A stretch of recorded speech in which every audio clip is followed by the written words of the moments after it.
राज्यातलं सर्वात मोठं दुसऱ्या क्रमांकाचं धरण असलेलं उजनी यावर्षी एल निनो असून देखील भरलेलं आहे.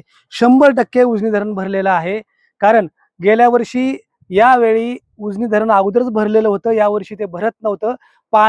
पाऊस पडला नसल्यामुळं ते धरण भरेल की नाही अशी चिंता शेतकऱ्यांना होती, उद्योजकांना होती. कारण याच धरणावरनं पुणे, अहिल्यानगर आणि सोलापूर या जिल्ह्यातील उद्योगांना देखील पाणी पुरवठा होतो, शेतीला देखील पाणी पुरवठा होतो आणि सोलापूर सारख्या जिल्ह्याला पिण्याच्या पाण्यासाठी पुरवठा होतो.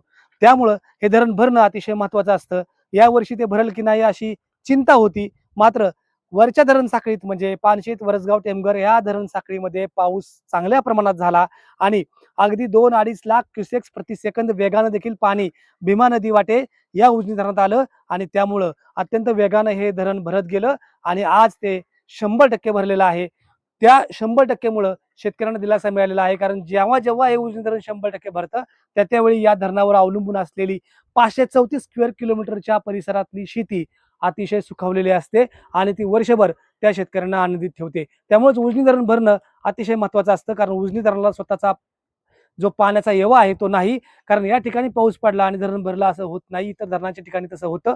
पण इथं मात्र वरच्या धरण साखळीच्याच पाण्यावरती अवलंबून राहावं लागतं आणि यावर्षी मात्र पुन्हा एकदा हे धरण भरल्यामुळं शेतकरी सुखावलेले आहेत.